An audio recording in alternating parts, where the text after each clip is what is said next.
Támogasd a Vakondok dokumentumfilm sorozat 6. részét, és ismerd meg a 80-as évek egyik leghihetetlenebb, mégis alig ismert történetét a magyar gyártású otthoni számítógépekről és a rajtuk és nyugati társaikon még mindig aktívan alkotó közösségről.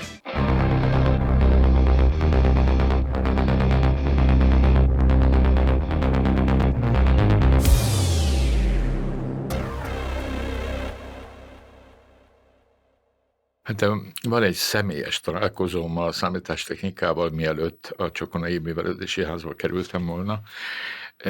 Én 69-ben érettségiztem, ez történelmi távlat. Szüleim azt kérték, hogy mindenféleképpen valami szakmát tanuljak. Akkoriban létfontosságú volt, hogy mondjuk a színész, mint mondjuk én színész szerettem volna lenni. Bármit tanulhatok, mondta apám, hogyha képes vagyok rá, de előbb legyen egy szakmám. Nehezen tudná elmondani, hogy kerültem a könnyűipari gépi adatfeldolgozó vállalathoz, mindenféle komoly felvételivel, és egy számítógépnek lettem a kezelője. Be kellett iratkoznom a Számalk nevű, vagy Számok nevű nagyvállalathoz, ahol a képzések folytak. Még akkor főiskolaként indult az évfolyam, amiben bekerültem. Végül betanított munkahelyet szerintem a végén ezekből az operátorokból, meg abból a programozási minőségből, amit még mi tanultunk. Így én egy 16 kilobájtos Bulgamma 115-ös, nem tudom miért nem felejtem el, General Electric francia kooperációba épült NATO kokomlistás, ezt gondolom majd valaki feloldja ezt a rövidítést, kokomlistás gépen dolgoztam, 2 ilyen gép volt a cégnél, ez a Könnyűipari Minisztériumban volt, 16 kilobájttal, hogy mit lehet csinálni. Mindent, 5 éves tervet számoltunk, vagy dolgoztunk fel, mert adatfeldolgozás folyt. Tehát papírom is volt róla, gyakorlatom is volt, hogy egy nagy számítógép, egy szobányi számítógép, méghozzá akkor nagyon korszerű, az már ilyen integrált áramkörös, ferit-memóriás, nem tudom milyen ketyere volt, mindenféle komoly perifériákkal. No, én alig vártam, hogy ezt abba hagyjam, ez nem nekem volt kitalálva, nem akartam rontani ott a levegőt, és én mindig kultúrával szerettem volna foglalkozni, valamilyen kulturális területre kerülni. Elmentem népművelőnek, mindenféle diplomákat szereztem, és azt hittem, hogy elfelejthetem a kapcsolatom, megszakadtam számítástechnikával, és hát akkoriban nem volt szerves fejlődése igazándiból semminek az országban, vagy talán a Kelet-Európában, a szocializmusban. Tehát egyik napról a másikra hozhatott a párt valamilyen döntést, és akkor abba az irányba ment az ország. Nos, én nem tudtam, hogy találkozom-e még géppel. A 15. kerületbe egy művelődési házba kerültem, ami annyiban volt nagyon jó, hogy én nekem a dédnagymamám is a mai 15. kerület elődjébe, tehát Rákospalotán élt, így én meglehetősen jól ismertem szociológiai értelemben is azt, hogy hova kerültem. Tehát lehetett elképzelésem, hogy mit szeretnék csinálni, amit persze hagynak. Úgy tisztességes, ha mondom, hogy általában olyanokat csináltunk, amit a politikai vezetés ugatni sem tudta. Tehát halvány fogalmuk nem volt, hogy mit csinálunk. Így időnként számon kértek, de nem avatkoztak bele, nem is nagyon értették. Az nagyon nyilvánvaló volt, hogy azzal, hogy megjelentek az ZX81-ek, talán az volt az első, ami Magyarországra bekerült, meglehetősen bután természetesen, ahelyett, hogy az állam beengedte volna és árulta volna, amit az Ofotérnél, vagy bárhol ezeket a gépeket, amik meglehetősen olcsó, nevetséges játékáron Bécsben hozzáférhetők voltak, vagy a határ másik oldalán. Ezek Magyarországra kizárólag úgy kerültek be, hogy személyesen valaki becsempészte a táskájába, a 60-50 dollárból, nem tudom hány dollárt lehetett akkoriban x évente beváltani. Tehát vagy így jött be, vagy a kamionosok, vagy a politikai küldetéstudatos delegációk hozták be a gépeket, és szerintem hülyére keresték magukat, ugyanis egyenesen vitték a bizományáruház boltjaiba, ahol bizony, erre tisztán emlékszem, 80-100 ezer forint volt akkoriban egy ilyen ekkora kis ketyere, ami olyan szinten volt irreális, hiszen ezek a gépek szinte semmire nem voltak jók a megismerkedésen, meg a esetleges játék, bár hát még arra se, hiszen grafikai értelemben nem is értelmezhető a gép. egyet biztosan tudtam. Rákospalotán, a 15. kerületben a fejlett szocializmus ama pillanataiban esélytelenek voltak az ott élők, hogy valaha találkoznak számítógéppel. Márhogy önerőből. Hát, hogy vegyünk egy gépet. Egész biztos voltam már, hogy az X81-el egy művelődési házban nagyon semmire nem lehet menni, mert most egy valaki leül elé, és ilyen érintős, vagy nem is tudom, ilyen nem érintő, ilyen nyomogató klaviatúrájával, és egyáltalán semmire se jó. Viszont jó drága. Hetekig vitatkoztunk, hogy vegyünk egy ilyet. Nem is tudom, honnan vettem a bátorságot. Én voltam az igazgató, de hát azért ez akkoriban elég korlátozott jogkört jelentett, hogy egy ilyen drága gépet megvegyek. Azt tudtam, hogy ezt nem kéne. Elkezdtem kapcsolatokat keresni, még ma már érdekes lehet visszagondolni, vagy meghallani azoknak, akik nem éltek akkor még, vagy nem kapcsolódtak be ezekbe a tevékenységekbe, hogy hát közröhely, ami folyt. Nyilván nem csak Magyarországon, hanem itt a Közép-Kelet-Európában. Találkoztam nagyon hamar egy kedves embert, mindenféleképpen megérdemli, hogy a neve fennmaradjon, már nagyon régen meghalt, pedig fiatal ember volt, fiatalon halt meg. Egy újpaltai 40 négyzetméteres lakásban lakott a gyerekeivel, és talán GMK-nak még nem hívták, nem tudom, hogy hívták, egy vagy két cégnek írt könyvelő programot, bizony Commodore 64-re. És hát amikor elmentem hozzá, és beszélgettünk, és kiderült, hogy én képzett számítógépes vagyok, tehát jó minőségű tudással nem rendelkeztem, de hát azért az elvét én vágtam, hiszen végigjártam egy 2 éves képzést. És hát azon rögtünk, hogy de hát ezek erre nem alkalmasak.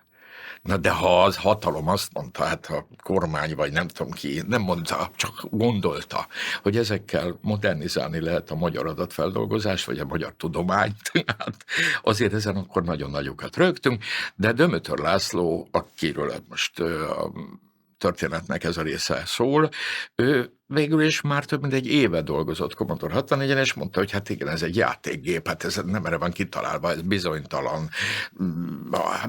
Hiába 64 kilobájtos, hát igazándiból, ha jól emlékszem, kazettával kezdődött a input-output periféria, egy magnum volt. Igazándiból. Ővele kezdtünk el beszélni arról, hogy van egy Basic nevű szoftver, ami működőképes ezen a gépen, meg hát persze gépikódtól kezdve mindenfélevel hozzá lehet férni, de valamiféleképpen könnyedén kommunikálhat vele a képzésben résztvevő vagy a tulajdonos, az a Basic. És hát, hogy kéne tanítani, meg kéne mutogatni az embereknek, hogy ez lehet jó. Nem arra, amire használják Magyarországon, hanem játékra, meg tanulásra. Rögtön kiderült, hogy ő hozzá tud férni, ez egy nagyon fontos kifejezés volt a szocializmusban, szerzek egy kis téli szalámit, szerzek egy kis marhahúst, vagy szerzek egy számítógépet, tehát a vásárlásnak az egyik legközismertebb, nem tudom, micsoda metaforája volt az, hogy szerzek. No, ő szerzett, ez azt jelentett, hogy nem vásárolt, mert nem lehetett vásárolni. Egy Turtle nevű programot, ha jól emlékszem, ez egy teknős békácska megjelenik a képernyőn vagy a monitoron, és a teknős békát angol kifejezések rövidítésével, tehát mondjuk az a right, jobbra, balra, up, down és egyéb szótöredékekkel vagy rövidítésekkel programozható volt. A kisgyerekeknek is kísérletezhetünk, hogy rábuknak-e a gépre, meg a szülők. Ez személetlen érdeklődés lett, amikor meghirdettük. Tényleg 50-60 ember jelentkezett, és akkor hát nem tudom, hogy az ember magáról milyen hülyeségeket tud elmondani.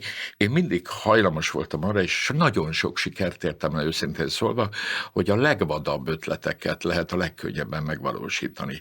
Meghívtuk azokat a szülőket, családokat, gyerekeket, akik érdeklődtek a számítógép iránt, nyilván azt se tudták nagyon mi az, csak a hírekből, vagy a Delta televíziós ismeretterjesztő műsorból. Leültek, és én vettem egy mély levegőt, és egészen arcátlan dologgal álltam elő, amit egyébként abszolút őszintén még gondoltam felkészülten mondtam el, nevezetesen az, hogy tudunk venni egy darab gépet, ami mellé mondjuk még egy ember odaülhet a monitor elé, ami persze egy unos televíziót jelentett akkoriban, de 3-4-en egy gépet nem tudnak körülülni, mert egy oktatónak is meg kéne mutatni, hogy látszódjon, hogy ő mit csinál. Ennek ellenére mi ezzel az egy géppel elkezdünk oktatni, és ne haragudjanak, tudták, hogy ki vagyok, abból, hogy ott laktam, meg az őseim is ott laktak Rákospalotán, közismert voltam, és eléggé elfogadott volt maga az intézmény, és hitelesek voltunk. És én elmondtam, hogy a gazdaság és kolléganőimmel kiszámoltuk, egyetlen megoldás van, a legmocskosabb lerablása a hallgatóknak, az érdeklődőknek, nevezetesen, hogy nagyon drágán tudunk csak tanfolyamot indítani, de írásba adom, hogy minden egyes tanfolyam bevételét félretéve azonnal gépre fordítjuk, és veszünk gépeket. Hát egészen megdöbbentő volt, hát mit mondjak, nem tudom már a számokat, de mondjuk 20-30% helyből azt mondta, hogy ő most befizetne. Nem tudom megmondani, én nem emlékszem az árakra, de én is irreálisan magasnak gondoltam, de kizárólag ez mint egy KTS, egy ilyen termelőszövetkezetté alakultunk át. A befizetett pénzekből egyetlen embert kellett fizetnünk, az oktatót, valami jelképes óradíjért, hiszen ő is benne volt ebbe a motivált állapotba, hogy terjesszük a számítástechnika tudományát, nem tudom micsodáját, ismeretterjesztést. Nagyon gyorsan megnőtt az érdeklődés, még tovább, és akkor egy újabb kísérletbe kezdtünk, és mindjárt elmondom, hogy mi mit gondoltunk, hogy még mi közünk van nekünk a számítógéphez.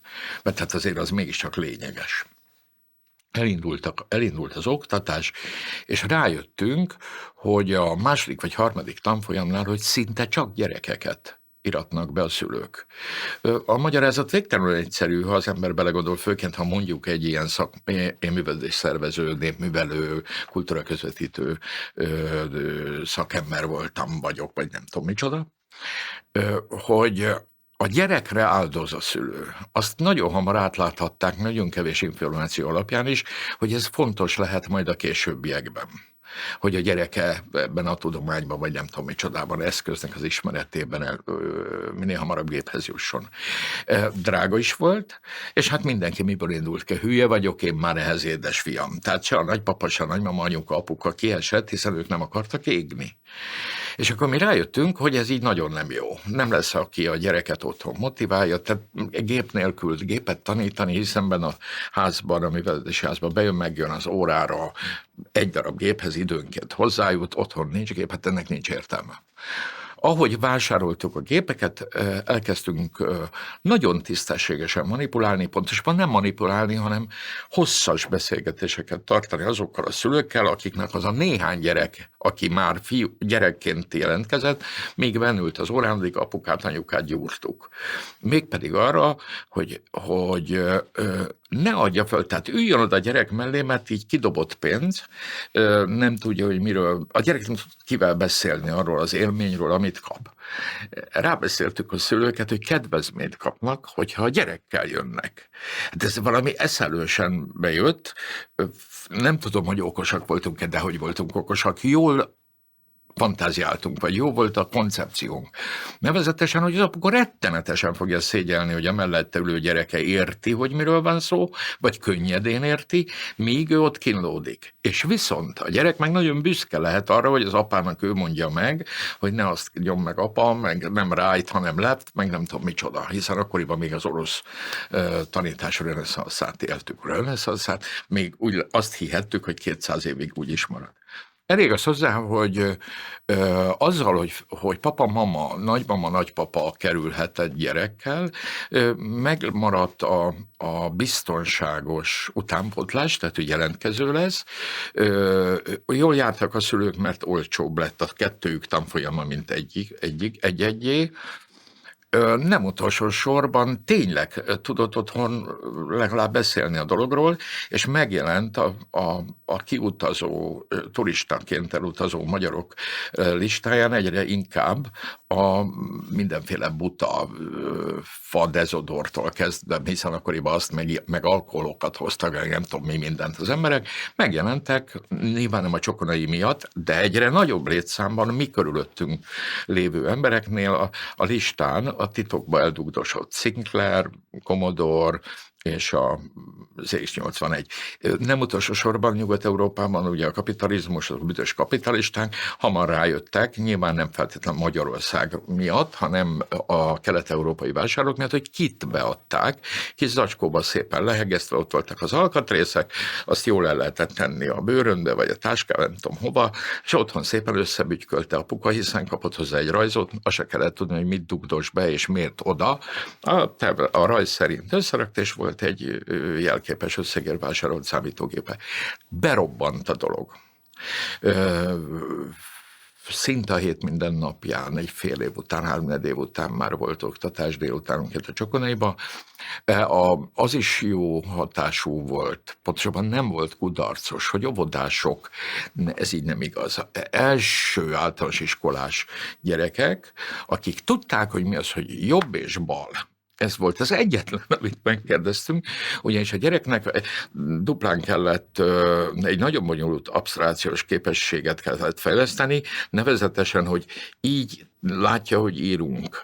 Ha általános iskolában már elkezdi az A betűt így, most gondoljuk meg, hogy megfordul a kép, és fölmegy a monitorra függőlegesbe. Ez egy nagyon komoly, bonyolult agyi tevékenységet feltételez egyszer. Másodszor még meg kell hozzá tanulnia azt is, hogy egy által ismeretlen idegen nyelvnek a rövidítéseivel ad utasítást a teknős békának, ami ott elkezd mászkálni.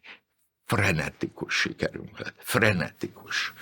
Megjelentek azok az emberek, akik tudtak vásárolni gépet, akik nem feltétlenül rákospalotai, pestülyei, újpalotaiak voltak, belvárosból, Budáról, innen-onnan, sőt, és ez egy nagyon lényeges dolog, még nem beszéltem róla, hogy szombaton délelőttönként kinyitottuk a színháztermet, vettünk vagy 50 darab junosztyot, nyilván nem egyszerre, hanem 10-esével, hosszabbítókat tettünk asztalokra, és azt mondtuk, hogy akinek van gépe, az szombat délelőttönként nagyon jelképes összegér eljárhat a Csokonaiba, és akkor bizony szombat délelőtt nem volt ritka, 100-120 ember egy színházterembe, mondjuk 60-80 csokona is tulajdonú, vagy otthonról, autóval, hónuk alatt becipelt saját Junos tévével. Ott álltunk egy információéhes, lelkes nagy közönséggel, és akkor föltettük a kérdést magunknak, hogy miért is jó ez nekünk. Hamar be kellett látnunk, hogy nem lehet a feladata egy művelődési háznak, bármilyen korszerű gondolkodású, képzettségű, felszereltségű, akármilyen jókat mondhatok, nem vetjük fel a versenyt a hivatásos képzőintézményeken, nem játszhatunk egyetemet, főiskolát és szakképzést. Jogszabályokokból sem, meg hát a kapacitásaink miatt sem, úgy értem a tudás kompetenciáink miatt sem. Na de mit kezdjünk velük? Hát ugye az én szakmám, meg a kollégáim szakmája valamiféleképpen, ezt akkoriban még nem mondtunk ilyeneket, akkoriban munkásművelődést kellett mondani, hogy közösségeket szervezünk, vagy lehetővé tesszük, hogy maguktól szerveződjenek.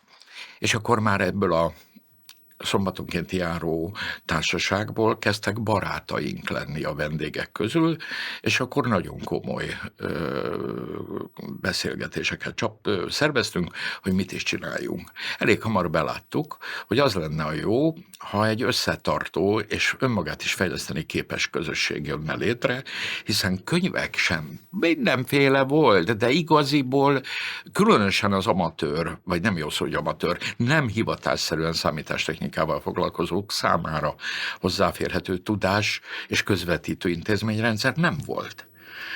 Szerintem Budapesten senki nem foglalkozott számítástechnikával a nem hivatásos szervezetek közül, csak mi.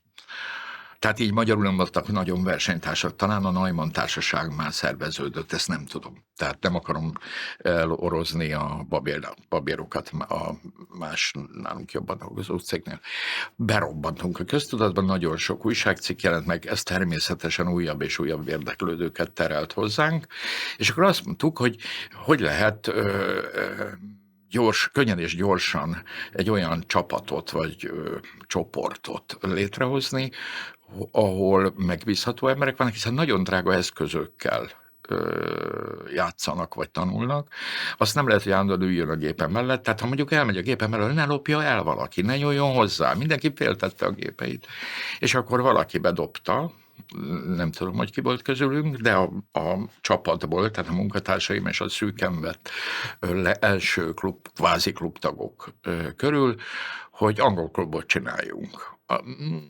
Én még úgy csak vagy mi, úgy a képzett népművelők, úgy tudtuk, milyen volt ugye a Nemzeti Kaszinó Széchenyi idején, meg milyenek az amerikai, vagy bocsánat, az angol klubok és egyebek. Nagyon zárt, nagyon mindenféle feltételeknek meg kell felelni, hogy bekerüljön az ember. Most azt mondtuk, hogy ide pedig nem lehet bejönni. Ez így elég bután hangzik, de nagyon működőképes. Azt mondtuk, hogy szombaton lehet jönni mindenkinek, aki kifizeti a belépődíjat, ami 10-20-50 forint volt, nem tudom mennyi, 100, de. És ha elég hosszú ideig jár oda, hogy a már klubtagnak nevezhető 10-20-30 ember, aki az első pillanattól kezdve a Csokonaiba járt, közülük vállal ajánlóságot, vagy hogy már jót áll a leendő klubtagért, akkor az lehet klubtag. Nem viccelek, egészen komolyan mondom, hogy volt, aki másfél évig járt úgy szombatonként, hogy fizette a belépődíjat, és arra várt, hogy legyen valaki, aki őt ajánlja. Szeretném elmondani, hogy egy nagyon fontos dolog, ettől nagyon féltünk, hogy az üzlet ne jelenjen meg. Többek között például ugye ne lehessen az, hogy 2 sörért leszek ajánlód. Olyan önérzetes, és olyan önérték nem tudom, minek mondjam, azonosulás alakult ki, hogy kezdtük látni, hogy hosszú évekre berendezkedhetünk az egyéb tevékenységeink mellett. Az egyik legfontosabb lesz a számítástechnika, hiszen az utánpótlás biztosított volt. Megjelentek, és ez egészen komoly, már a második évben, szombaton délelőtt Bécsből, Pozsonyból, és a délvidékről, nem tudom megmondani, hogy honnan, délvidékről is, hónuk alatt számítógéppel, vonattal vagy autóval eljöttek a Csokonaiba. Na, de nem tudtuk mi még akkor, hogy miért. Ők nem akartak oktatást, sőt, saját gépük volt. Kiderült, hogy mivel a piac felvevő képessége hatalmas volt, a kínálati oldalon meg nem volt semmi, azt nem tudtuk, tehát ez némi nyomozásba került, játékokat csereberéltek. Mert ugyanis vagy ki kellett volna menni hozzá Bécsbe, nem tudom hova, hiszen itt a többiek a kelet-európai játékszabályok szerint éltünk, vagy ki kellett volna menni Bécsbe, vagy valamilyen módon hozzá kell jutni a programhoz. Hát elhozta valaki a programját, és lemásolgatták. Akkor már volt Commodore 64 diszkkel, és hát az valamivel gyorsabb volt, mint a magnókazettás beolvasási rendszerű Sinclair, meg nem tudom micsodák. Azt kell elképzelni, remélhetőleg találtok majd ilyen képet millióban fönn az interneten a Csokonairól, meg a Műegyetemről, azok is mi voltunk, már a rendezvények gazdái, hogy egyetlen játékszabály volt. Mindenkinek tudomásul kellett, hogy vegye, hogy bármit odaadhat, elkérhet, de semmiért nem kérhet pénzt. Itt konkrétan lehetett tudni, hogy ez szoftverlopás. Nagyon hamar sikerült utána járnunk a későbbiekben megalakuló szoftverrendőrség, meg nem tudom mi minden volt már Magyarországon, ez mindig az elsők között volt a rendőrség. Tehát a fűrelépni tilos korát éljük, amiről most mesélek. De hát hamar kiderült, hogy ha nem üzleti haszon reményében nyúl hozzá valaki egy szoftverhez, kvázi illegálisan, és nem kér érte ellenszolgáltatást, akkor ez nem büntethető. Hiszen így gyerekek játszottak bizony mindenféle haszonszerző, hogy kell mondani, professzionális szoftverekkel, de hát mit tudtak vele csinálni, ebből pénzt senki nem csinált. Nem utolsó sorban a klubtagok, a felkent 30-40 ős klubtag, az érdekelt volt abban, hogy megőrizzük a becsületét a klubnak, tehát a Csokonaiba ki nem ejthet vette valaki a száján, hogy ő pénzt kér egy szoftverért. Azt nem tudom, hogy nem mentek el együtt utána megfelelő lakásra cserbe, ezt nem tudom, de hogy a Csokonaiban soha nem volt ilyen probléma. Pedig volt, hogy megjelent a Novotrade, akkori nagy számítógép fejlesztő, szoftverfejlesztő cég vezetői engem fölhívtak telefonon, hogy fel fognak jelenteni, mert egy fejlesztés alatt álló amerikai megrendelés, valami őrült pénzért készül egy játékprogram, és az megjelent a Csokonaiba. És kérdeztem, hogy de hát honnan tudják, hogy megjelent? Hát kijöttünk megpróbálni, megszerezni. De hát akkor mi a probléma? Hát az, hogy ő nekik tönkre fog menni a szerződésük, tehát ebből nagy balhé lehet. És én gyanútlanul érdeklődtem, hogy önök nem védik a fejlesztett szoftvereket. Hát ha a Csokonaiba járó gyerekekhez eljut, akkor még internet nem volt nálunk. Ha eljutnak, ez azt jelenti, hogy valamit önök csinálnak rosszul. Hát állok elébe a pernek, vigyázzanak jobban a szoftvereikre. Azt bizonyítsák, hogy valaki pénzért árult a ellenszolgáltatás ellenében, akkor biztosan jogszerű, hogy önök beperelnek minket, de csak önök eleve nincs hozzá köze, csak a koncepció a miénk. És hát bizony tényleg jöttek innen-onnan, külföldről, mindenhonnan. Ez a külföldről, ez nyilván határmenti településekről szól, hát nem gondolom, hogy a témból jött volna valaki Szombathely Csokonaiba. Nagyszerűen fejlődött a dolog. 83-4 körül már megszerveztük az első ilyen komputerkarácsonyt, nem tudom, mit a Csokonaiban, nem tudom, mi volt éppen akkor a neve. Sok száz ember látogatta a szombatvasárnap, kiállított, már akkor bekerülő mindenféle kis cégek által bekerült alkatrészeket, perifériákat, szakirodalmat és ilyeneket. Igazi tömeges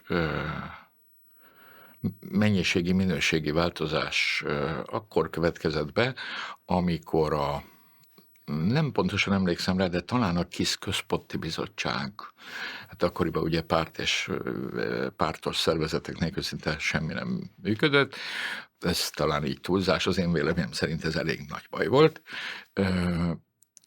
megjelentetett egy Ötlet című folyóiratot. Ez talán heti lap vagy havi lap volt, nem emlékszem rá, és volt egy melléklete Bitlet címen.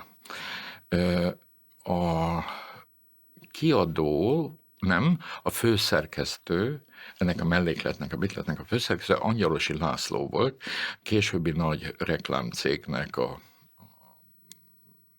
vezetője, tulajdonosa. Megkeresett, és azt mondta, hogy mivel ezek a gépek még tényleg a programozhatósága meglehetősen nehézkes, bonyolult, ezért ők egy pötyögő szolgálatot, lehet, hogy nem jól emlékszem a nevére, de ez egy jó blikfangos dolog volt, pötyögő szolgálatot indított, ami nem jelentett mást, mint egy konkrétan megalázó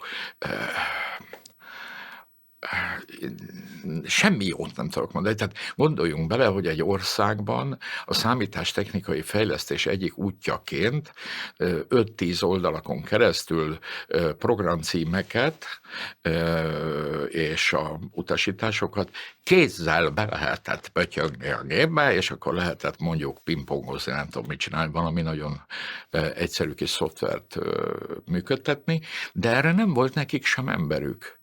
Az nagyon-nagyon hamar elterjedt, hogy a Csokonaiban százak járnak, vagy talán már ezrek, ha átlagot nézek, tehát nem napi ezrek, hanem mondjuk havi több ezer ember, hogy hirdessen már meg, hogy a fiatalok közül valamiféle ellenszolgáltatás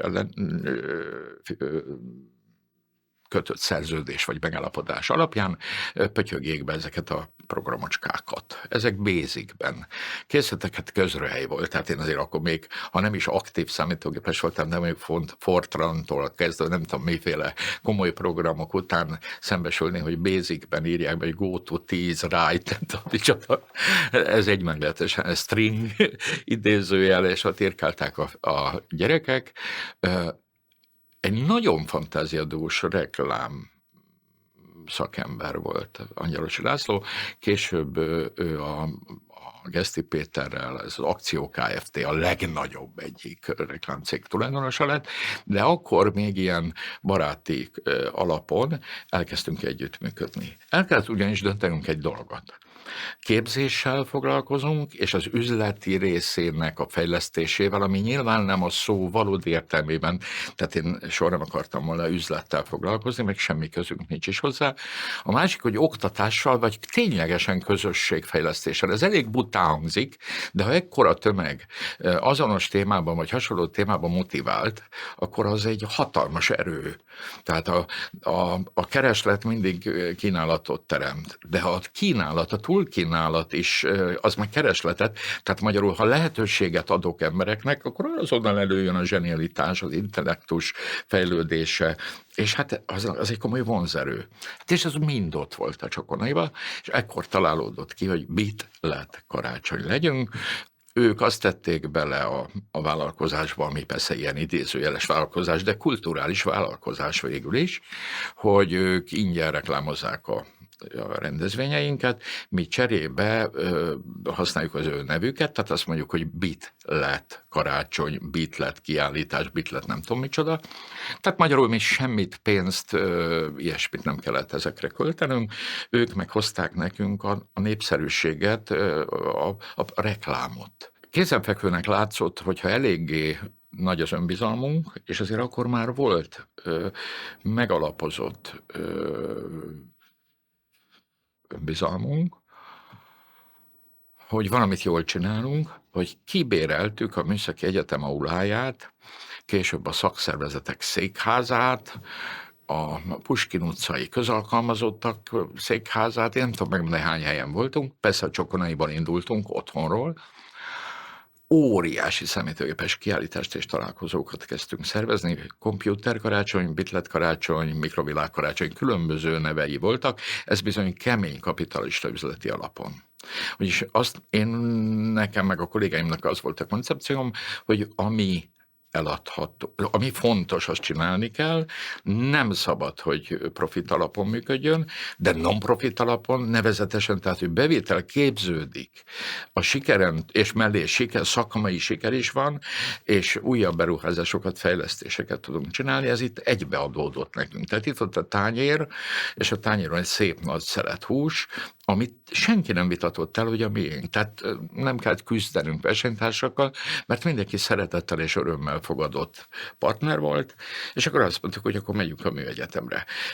Ha azt mondom, hogy Rákospalotáról, ami azért nem olyan nagy távolság, de mégis a műegyetemtől messze van, Zugló után következik, bérelt reléállomással, CB rádiókkal közlekedve cipeltük az egyik kerületből a másik kerületbe a kölcsön kapott egyen televíziókat, mert addigra már a főiskoláktól, egyetemektől béreltünk, hogy azért legyen arculata is ennek a dolognak. Több tízezres szórólapokkal és plakátokkal operáltunk, és hát elkövetkezett az a pillanat, amikor ki kellett, hogy derüljön, hogy mi tényleg nagyüzemileg is tudjuk ezt csinálni.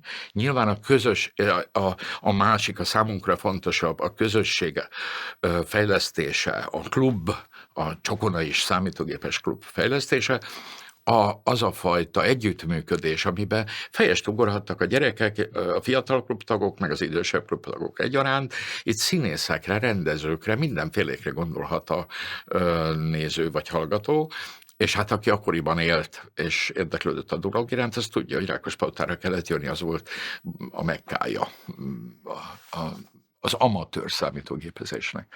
És hát akkor a legvadabb dolgokat elkezdtük, amiket akkoriban nem is gondolhattunk nagyon komolyan.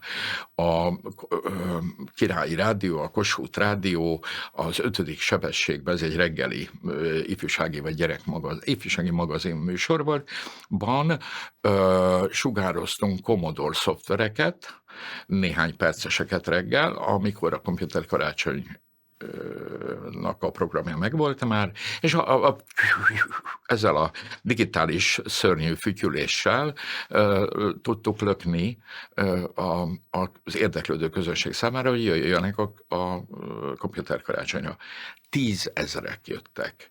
Volt olyan, hogy be kellett zárni a kaput, és kiállt egy kolléga, hogy várjanak, mert amikor kijön abból a 1500, nem tudom mennyi fős közönségből valaki, akkor tudtunk beengedni újabbakat. De akkor már profi cégek is megjelentek, és egyre többen állították, nem tudom, hogy igaz volt-e, de nem lehetett, nagyon elvadult a dolog. Azt mondták, hogy a Budapesti Nemzetközi Vásár utáni legnagyobb számítógépes ismeretterjesztő rendezvényt oda szerveztük. Minden volt. Komoly üzleti tárgyalások. Bécsből nagykereskedő, az előbb még eszembe jutott, hogy Forsicht Hochspannung nevű számítástechnikai nagykereskedő Bécsből helyet foglalt, egy emeleti részt megvett a 2 napra. Tomboltak az emberek. Osztották, szorozták, nem tudom, mit csináltak a szoftverekkel, ment a csereberel, mentek a bemutatók. És most akkorra már beérett az, ami a 80-as évek elején a Csokonaiban az első reveláció volt számunkra. Volt egy klubtagunk, akit én nem fogok soha elfelejteni, ugyanis ő volt, aki megmutatta, hogy ez üzleti erő, vagy hogy kell mondani, tehát hogy ezekkel a gépekkel nem csak lövöldözni, repülni, és nem tudom, lépegetni lehet, mint a Manic Miner, vagy nem tudom már milyen programok voltak akkor. Ő egy marógépe, vagy egy esztergőgépe volt, egy kisvállalkozó volt, akkor talán úgy hitták, hogy Maszek. Ez egy akkoriban 30-valahány éves fiatalember volt, és azt mondta, hogy ő itt most már annyi mindent tanult Basicben, és átlátja, hogy a Basic-kel nagyon komoly dolgokat nem lehet csinálni, de ha valaki évek óta csavaranyákat, vagy csavart mar, vagy nem tudom, csinál, esztergál, azt mondta, hogy ha már van egy Sinclairje, és erre ő tud írni programot, akkor miért ne tenne egy asztalt oda a gép mellé, és mi a megfelelő alapadatok kiszámolásával írt egy kis szoftvert, ami pontosan megmondta, hogy milyen fordulattal menjen a gép, most lehet, hogy butaságokat mondok, de hát magyarul az ő termelési eredményét és minőségét is javította a Sinclairnek Basicben megírt programja. Kezdtek az emberek az előbbi állításomat bizonyítani, nevezetesen, hogy egy többlet tudás, többlet terméket, vagy nem jó szó, hogy többlet, minőségi különbséget eredményez. Tehát ha képzel egy nagyobb tömeget jól, akkor abból egyre több fog kiválasztódni a tehetségesek, a többlet tudással rendelkezők. És egy ilyen nagyon nagy konglomerátum jött létre a Csokonaiba, hogy poénként meséljek egy egészen elképesztőt. Ismét le kell, hogy szögezzem, hogy volt egy olyan időszak Magyarországon meglehetősen hosszú ideig, amit úgy hívták, hogy szocializmus, hát mindent központi irányítás. Kaptam egy telefont a külügyminisztérium, nem tudom miértől, nagyon kedves telefon, hogy ők nem foglalkoznak számítástechnikával, de Moszkvából bejelentkezett az oktatási minisztériumból egy elvtárs, és az meg szeretné látogatni a Csokonait. Hát felakadt a szemem, hogy mit keres itt egy moszkvai elvtárs. Mondtam egy időpontot, és pénteken szerintem a főváros legkisebb művelődési házi igazgató irodája volt az enyém, mondjuk 8 négyzetméteres. Ott ücsörögtem, és vártam ezt az elvtársat, meg is érkezett, nálam jelentősen idősebb volt, nagyon kedves, kultúrált ember volt, jött vele egy tolmács, és hát ott mondta, hogy ő hallott rólunk. Hát azért ennek hát leesett az állam, hát hogy hol hallott. Hát, hogy itt nagyon sokan számítógépeznek, sőt, van a fiataloknak számítógép, ezt azért ők otthon is tudják, de hogy ilyen hírű, nyilván nem elszivárgott Moszkvában, hanem valaki valamiért itt volt, és olvasott valami cikket. Tehát nem volt ez túlértékelve a részemről. És hát ő azért jött el, mert egy kiadvány készül Moszkvába, hogy mire lehetne. Tehát ők is foglalkoznak most már a gyerekek, meg a fiatalok számítógépes tudás fejlesztésével, hogy mesélnék-e. Közben azt láttam, hogy a szem egyfolytában nem az én szememben néz, hanem a szoba sarkában volt nekünk akkor már, ez ilyen, nem tudom, 80-as évek, egy IBM X-Tank, ami valódi IBM alkatrészekből, egy GMK-tól kaptuk, az akkoriban azt jelentett ilyen félmaszek munkaidő után is együtt dolgozó munkatársak üzleti vállalkozása. Ők adtak nekünk ajándékba egy ilyet, mert mi támogattuk őket a kiállításainkon. És hát egy kisgyerek ült ott, és éppen egy CAD programmal egy űrrepülőnek a rajzát forgatta, semmit nem tudott vele csinálni, de láthatólag magabiztosan kezelt egy IBM XT-t.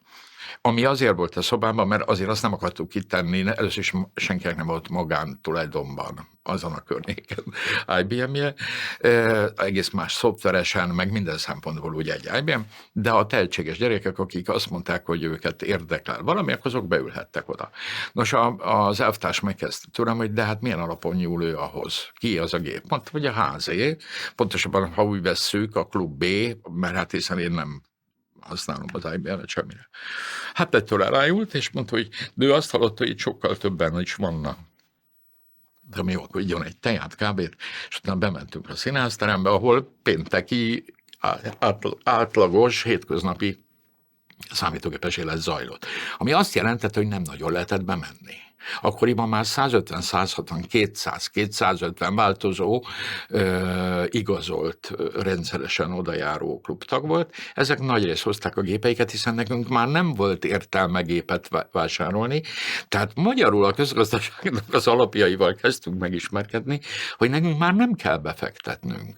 Kizárólag junosztyokat vettünk, és mindig a körülményeket próbáltuk szerethető és jó elfogadó minőségben biztosítani.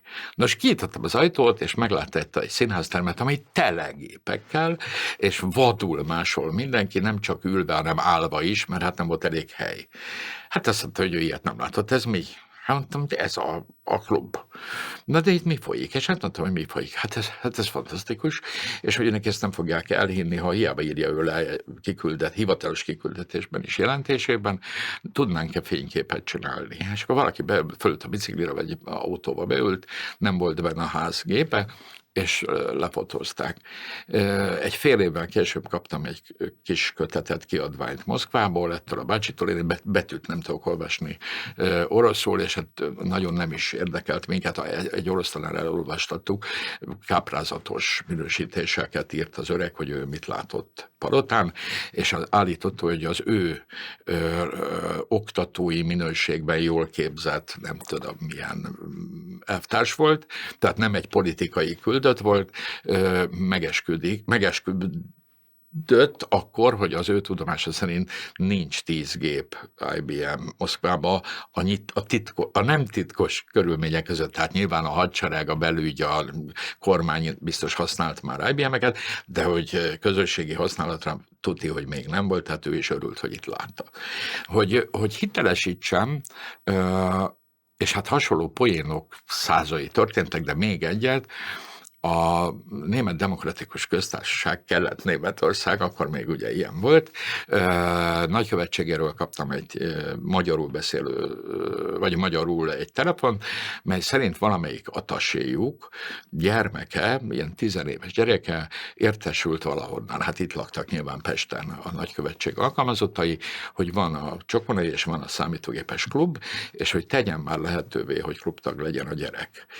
Én nagyon rossz modorú voltam világ életemben, én nem nagyon szeretem a politika beledumál, se most, se régen, se jövőben az életben. Tehát egy társadalomnak magától kell működni, hát főként pedig mondjuk nem kéne beleavatkozni abba, hogy egy klubban bemehet valaki, vagy nem. Hát tehát magyarul nem voltam nagyon boldog, hogy jön, bár jókat röhögtünk, hogy lassan most már külkapcsolataink lesznek. Meg is jelent apuka, nagyon kulturált német úr, a fiával még dadogott is magyarul, tehát nem kell tolmács, az én szerény német tudásom és az ő szerény magyar tudásával el voltunk. Hát elájult a programoktól, hozott magával talán valami flopit, amire még adtak is neki valami játékot, és akkor előhozta apuka, hogy klubtag szeretne lenni ő vagy a fia. És mondtam, hogy sajnos az nem megy. És hát, hogy nem, miért nem megy? Hát ő mindent kifizet. És mondtam, hogy itt vannak játékszabályok, nevezetesen van egy klub szabályzat, vagy nem tudom micsoda, alapító okirat, ami persze nem volt jogi értelemben számon kérhető, de ide nem lehet bejönni csak vendégként. Én most megmutatom, és majd, ha lesz klubtag, aki ajánlja, akkor jöhet a gyerek. Hát ettől külön elkáprázott, mert azt mondta, hogy micsoda vonzerő az, hogy én nekem meg kell küzdenem azért, hogy bekerüljek ebbe a klubba. Nos, hát ilyen élmények tömege zajlott, eközben pedig megerősödött a Csokonainak az a fajta nimbusza, hogy a korszerű tudást azt nem csak az egyetemen lehet adni, nyilván más-más minőségben és más-más szinten, de az érdeklődés felkeltésén túl egy hétköznapi fogyasztásra vagy használatra szükséges minőséget, mennyiségű tudást el lehet sajátítani. Ennek minden feltételét könnyedén tudtuk teljesíteni. Ebből a kultúraközvetítői szakmámból talán azt gondolom, hogy nyilván van valami személyes egyéni adottság, hogy az ember nagyon aktív társadalmilag, vagy nem. Én azt hiszem az előbbiek közé tartozom, de hát a szakmai tudásunk vagy képzettségünk is arra jogosított fel, hogy ilyeneket próbáljunk már meg követni. Szembesülhettünk ideje korán, hiszen még a rendszerváltásban még reménykedni sem nagyon lehet, fel sem merült,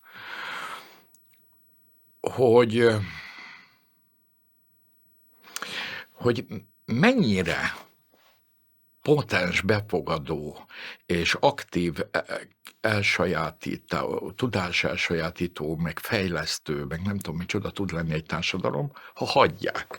Tehát én nem tudom, hogy kik és hányan nálam nyilván még sokkal jobban képzett, tehetségesebb, aktívabb, szerencsésebb emberek most azt mondják, hogy nem olyan nagy dolog ez, de szemmel láthatóvá vált számunkra, amit egyébként is ugye a munkatársaim zöme, ez egy 5 épületben működő ház volt, tehát nem volt kicsi ház.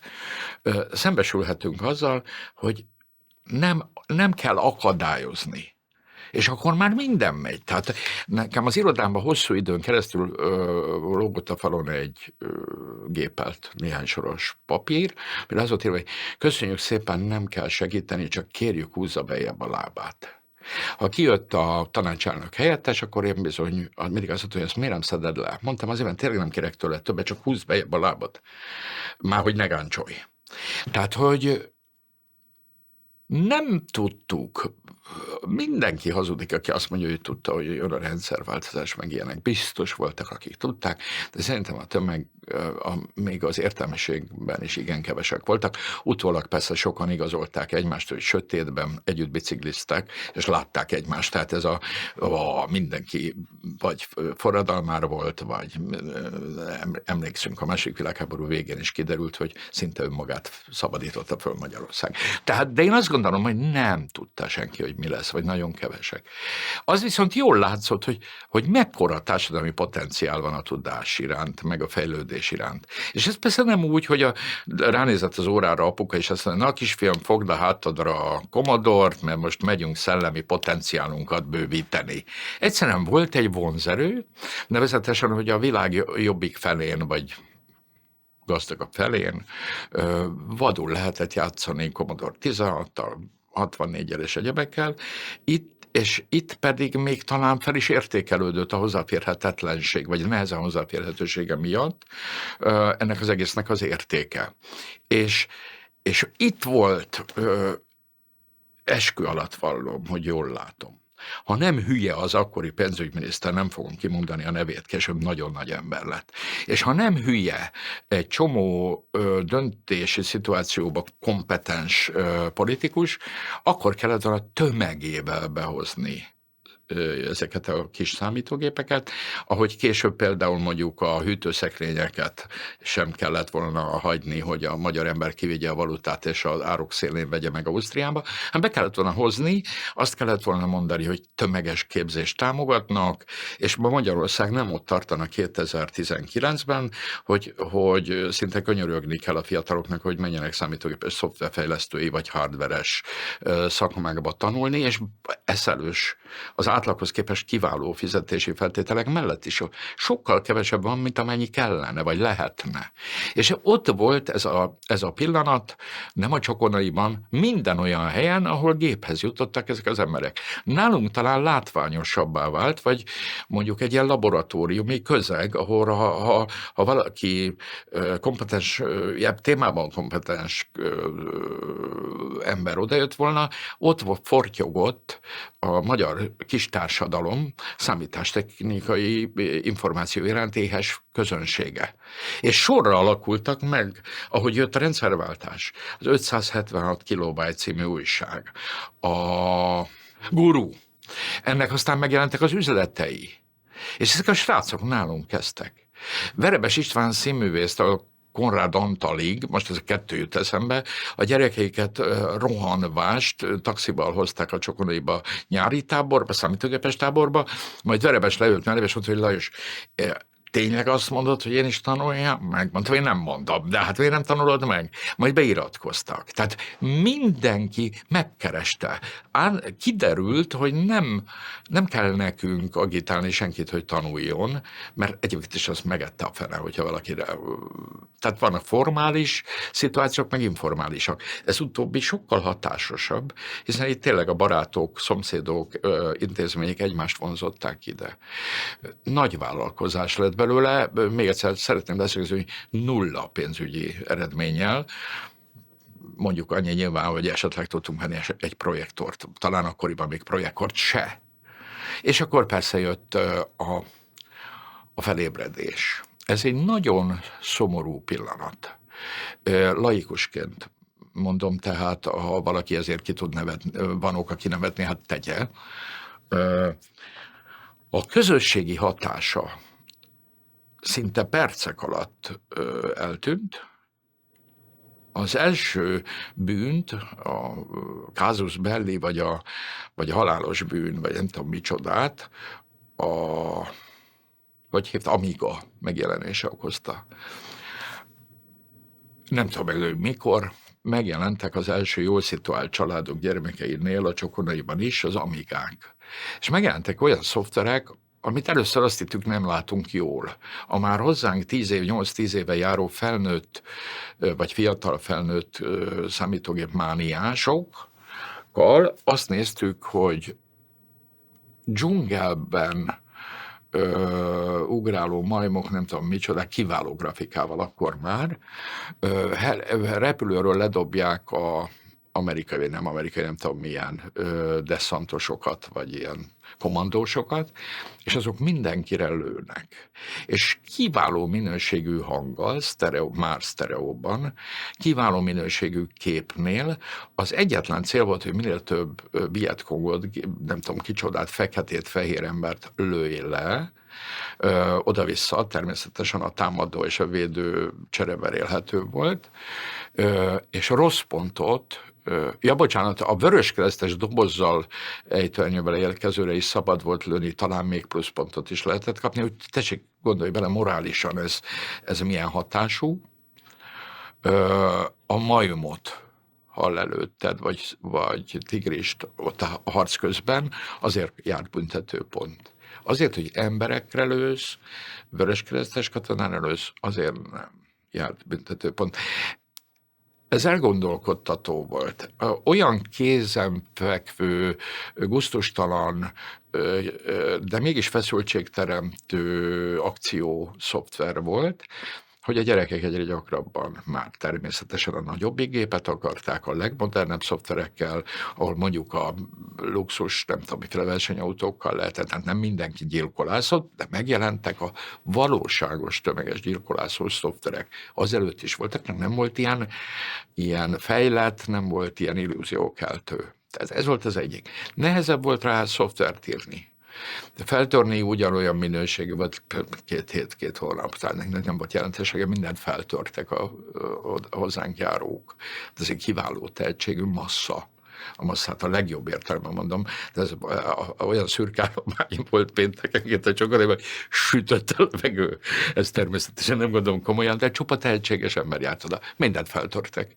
Amíg a terjedt, az egyéni fejlesztések, a fejlesztés motivációja csökkent. Már egyre inkább be lehetett hozni, egyre látványosabb kínálat volt. Ez volt az egyik. A másik, ami természetesen a legfontosabb, hiszen a világ szempontjából, Magyarország mindenkinek a szempontjából elkerülhetetlenül csak jó, csak szuperlatívuszokban lehet erről beszélni, megjelent az internet. Már nem kellett kazettás kazettákat, hanem hoztak egy flopit a zsebükbe. Már kezdtek nem hozni gépet. hanem aztán máshol már le, és még megbeszéltük, hogy 1 gép vagy 2 gépen lemásolnak 4-5-öt. És amikor megjelent az internet, csökkent az érdeklődés a face-to-face kapcsolatokért. Nem kellett bejönni. Pistával lehetett beszélni interneten is, telefonon is, hát aztán a mobiltelefon is megjelent, és az a fajta közösségteremtő, vagy megtartó, fejlesztő, közös tudás, átadás, átvétel szükségessége, vagy nem tudom micsodája, a hétköznapisága ünnepnapivá vált, tehát valós barátságok maradtak csak meg. A kvázi üzleti, tehát ez az érdekkapcsolat, hogy szoftvereket csereberélünk, megbeszéljük a legfejlettebb, nem tudom, processzor cserédnek értelmét, ahhoz már nem kellett eljönni a Csokonaiba. És ez talán az túlzott bátorság lenne. Ha a beszélgetésekben valakinek nálam hozzámértőbbnek fölteszed a kérdést és megerősít, az érdekes lenne, de én azt gondolom, hogy a mai helyzet, nem politikai, nem számítástechnikai hiányszakmák megjelenésének az egyik oka pontosan ez.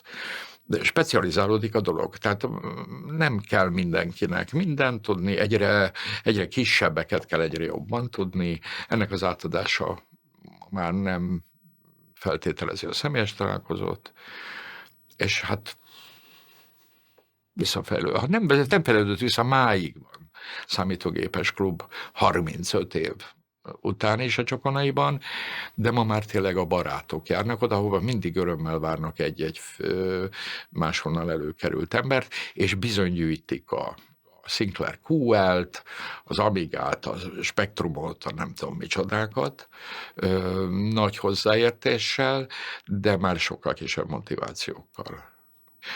Ahogy az elején és a közepetáján és a mesélésemben elmondtam, hogy itt 2 évre szétválik ez az utca, mint a Óza csodák csodájában, mindig a Sárga és Köves úton Dorotti, de van egy másik út, amihez én azt gondoltam, nincs közünk.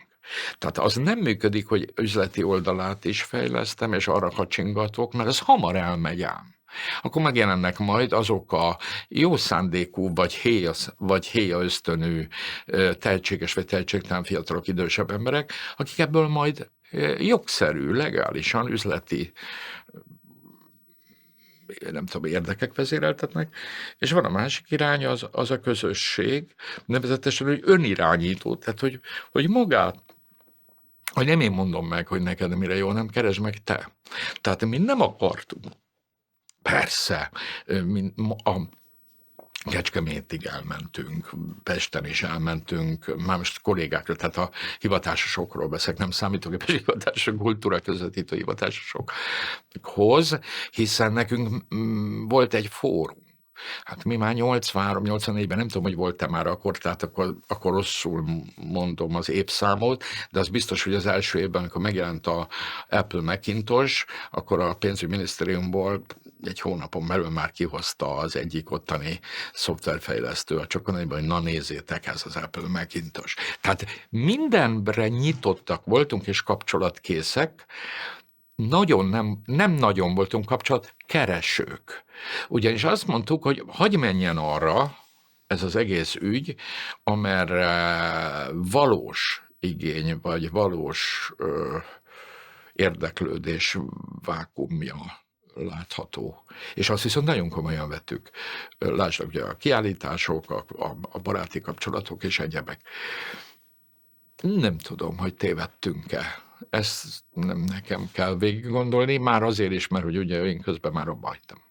Még a látszatát is szeretném kerülni annak, hogy úgy nézzen ki, hogy a csokolódaiban folyó számítástechnikai ügyek, témák, azok oktatásra és erre a klubra szűkülnének. Mindenre próbáltunk odafigyelni, sőt, hát próbáltuk kitalálni, hogy lehet noszogatni valamilyen irányba, nem feltétlenül szakmai, számítástechnikai szakmai megfontolásból, hanem a kapcsolati háló, vagy nem tudom minek az alakításában. Nevezetesen, hogy borzasztóan sokan azért jöttek, ugye, hogy közös ügyeiket megbeszéljék, amit nagyon komolyan szeretnék leszögezni, hogy nem feltétlenül szoftvercserebelére szűkült ez az érdeklődés, hanem egy processzor, egy ellenállás, nem tudom micsoda, egy új fajta szerkesztetegér. Hát a csokonaiban megjelentek például a Melba dobozok. A Melba dobozba kiválóan bele lehetett építeni egy XT-nek az alap nem tudom mit hardverjét, és akkor bizony nem kellett elcipelni egy gépet, hanem a oldaltáskába vagy a hátizsákba el lehetett hozni. Hát szétröhögtük magunkat, hogy csokoládés dobozoktól kezdve a turista ételhordóig mindenféléből készítettek számítógépet, amit nyilván nem készítettek, hanem átalakítottak. Tehát voltak hardveresek, szoftveresek, és ez öröm volt látni, hogy szikrázott az agyuk. Nos, ezeknek a kapcsolatteremtése meglehetősen nehézkes volt. Ne felejtsük el, hogy a vasút még mindig körülbelül ugyanannyi idő alatt teszi meg a Pest-Váci távolságot, mint amikor az első vasút elindult, és szegény Petőfi Sándor ájuldozott, hogy micsoda a vasparipa megy Vác felé, és nem tudom, ismered-e a viccet, hogy amikor azt szokták mondani, hogy de hát hogy a büdös életben van az, hogy ugyanannyi idő alatt jut Pestről Vácra a vonat, akkor egy rendes vasútas azt válaszolja, hogy miért csökkent a távolság Pest és Vác között. Tehát magyarul ez az arcátlan cinizmus, ez bizony jelentősen korlátozta a találkozások számát. Hiszen ha valaki egy kis faluba élt, mondjuk a 90-es évek után lassú fejlődésnek indult a távközlés, tehát mondjuk megjelentek a telefonok, a mobilok még nem jutottak el a tömegekhez, de meglehetősen nehéz volt, drága volt felvonatozni, meg hát körülményes. És akkor valahogy kitaláltuk, nem tudom ki közülünk, hogy érni kéne egy nagyon jó szoftvert, ami nagyon egyszerű, mindenféle szakmai érdeklődési köröknek megfelelő alap kérdéssort feltenni, nem ezeket a hülye utcai kérdező biztosos szövegeket, hanem azt, hogy neki mire lenne szüksége, mivel foglalkozik, mit tud, mi érdekli, merre akar menni, kiket keres, nem név szerint, hanem témában. És ha ezeket a kérdőíveket kitöltötték, vagy elküldték postán, vagy ott mondjuk a komputerkarácsonyon, vagy szombati csokonai is összejöveteleken, akkor mi ezt szépen bepüföltük a Commodore-ba, talán a 128-asba, és akkor összekereste a Borsod megyében élő, kisfaluban élő fiatalember, és a Zala megyei hasonló témában kutakodó, vagy valamilyen téma miatt elakadt fiatalembernek a kapcsolatát, nevezetesen úgy, hogy elküldtük egymásnak ezeket a címlistákat, eleinte printelve, majd amikor ugye megjelent az internet, vagy nem tudom mi, akkor talán e-mailbe. Meglepő módon rosszul hatott a fejlődés erre. Ugyanis, ahogy mondtam, a klubnak a potenciálja és az érdeklődés minősége is megváltozott azzal, hogy a számítástechnika a nagy digitalizációs robbanás után már egyébként sem nagyon mozogtak, és hát közvetlen kapcsolatot is tudtak teremteni. De ez a Borona szolgálat, ez azért néhány évig igen nagy sikerrel működött. Ő itt sem üzleti alapú volt, talán kértünk postadíjat, de hát ezért volt jó, hogy mi egy kulturális intézmény voltunk. Tehát abban voltunk érdekeltek, hogy emberi információkat, gesztusokat próbáljunk motiválni, vagy magunk is tenni, ha lehet. Van egy nagyon lényeges dolog, amiről még nem beszéltem. Nevezetesen, hogy ha valami fontos volt, ami a Csokonaiban történt, és ez egy véletlen, hogy megfelelő mennyiségű anyagok kerülnek össze a kémiában egy pohárba, akkor ott valami létrejön, ha szerencsés körülmények vannak. Ugyanez van a Csokonaiban. Megfelelő korban történt, és talán szerencsére olyan munkatársaim voltak, és olyan barátok, későbbi barátok, vendégek kerültek domináns szituációba, hogy indítatásuk is volt, és könnyedén önként elfogadta a közösség is őket vezetőnek.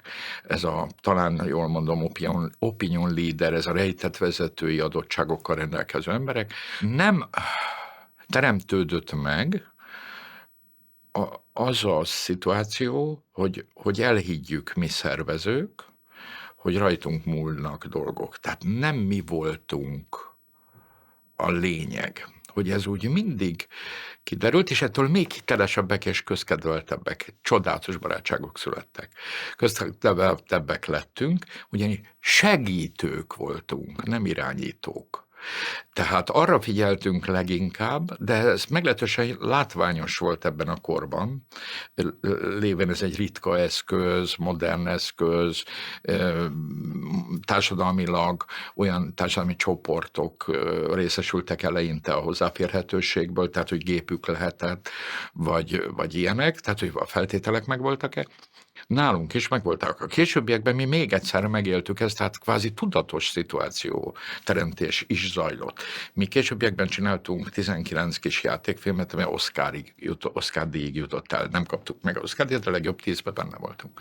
A magyarázat nagyon egyszerű. Ott Sándor Pál, a zsűri elnök, aki nagyon jó barátunk volt és segítőnk, hogy mi ugyan producerek lettünk, bocsánat a producerek, mert nem képzett producerek, de Palinak a koncepcióját fogadtuk el, nevezetesen, hogy a producer az nem filmcsináló, hanem a film segítő. Tehát, hogy mi ezt a témát kellő alázattal, ami nyilván nem volt tudatos, hanem szerencsénk volt, hogy így állt össze a csapat, hogy segíteni akartunk. Mi nem akartuk megmondani, hogy mi miért legyen. Nem mi mondtuk, hogy mikor zár a klub, mikor nyit a klub, hanem a klubban a mindenki által elfogadott Apáti László és Kürti Dezső már nem is él, és még 10-15, ma már 70 körüli 70 év körüli, akkor még fiatal számítógépmániás, olyan hitelességet és értéket tudott közvetíteni közösségi szabályokat illetően, hogy mindenki számára világos volt, hogy élhal mindenki, aki ide jár a Csokonaiért. És hát persze meg is mozdult minden, mert nem mit kellett, hogy kitaláljuk, hanem öngerjesztő folyamatok voltak. Ennek a nagyon sok számítógép tulajdonos ketyerét szétszedni, összerakni képes, valamilyen szinten szoftvert írni is, fejleszteni is képes emberek jártak oda.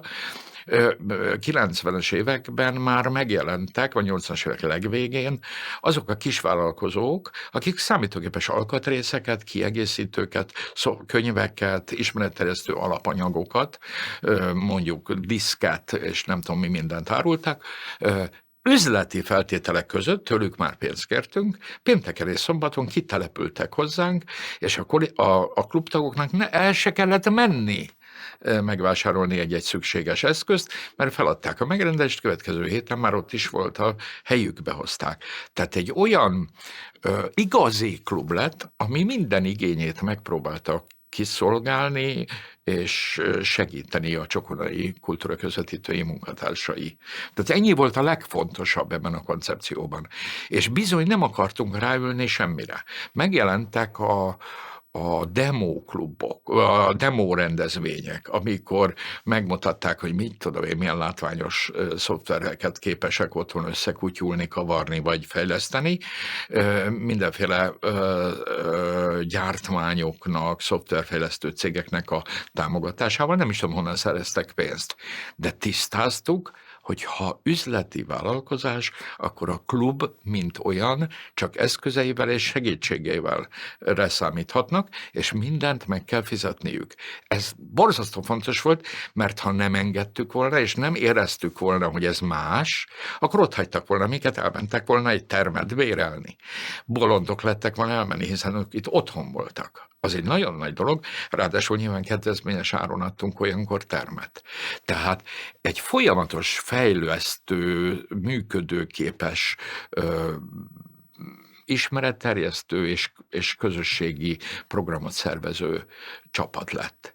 És bizony nekem soha nem kellett azt mondani, hogy valaminek vége van, valaminek eleje van, mert azt is elintézték ők. Van egy gyönyörű történetem, ami a 30 év alatt, hál' Istennek egyszer fordult elő, szombatonként ugyanis mindenfajta ismeret nélkül, személyesség nélkül kifizetted a belépődíjat, ami jelképes volt, már meséltem, kaptál egy monitort, vagy az se, csak egy asztalt, és ott volt neked a termékeny közeg, még vagy 150 ember, aki ugyanazt akarja, mint te. Tehát magyarul egy jó helyre elmész néhány forintért.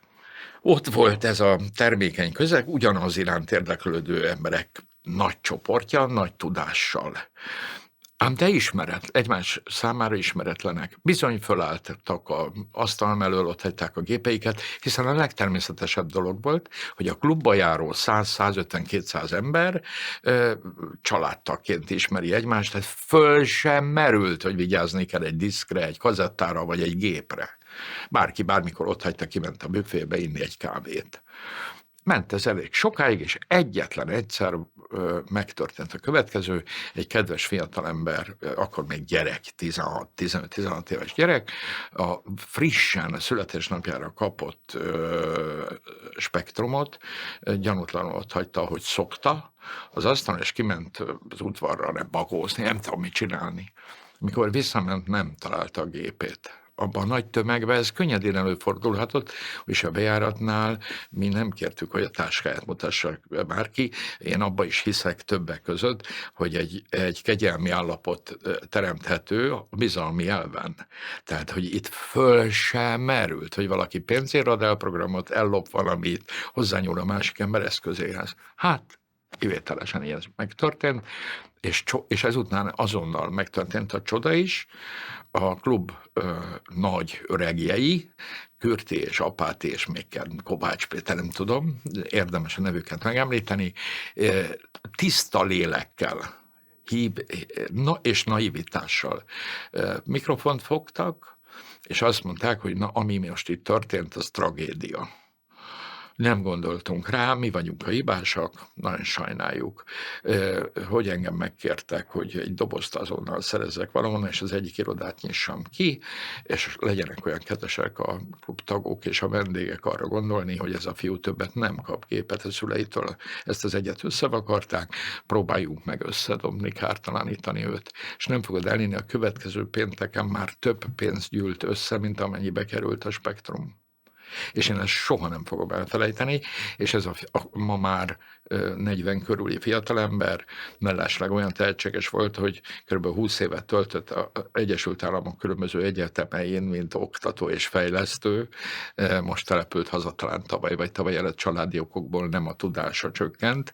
Ő nálunk lett nagy számítógépes, nem tőlünk, hanem a tehetségétől, de ő soha nem fogja elfelejteni azt, hogy tudja, milyen az, hogy egy közösségnek mitől van megtartó ereje. Egyik oldalon persze a bizalom, a másik oldalon az áldozathozatal, vagy a szolidaritás, vagy nem tudom micsoda. Én szerintem az nagyon kell, hogy legyen néha feszültség. Különösen a humornak kell, hogy tere legyen.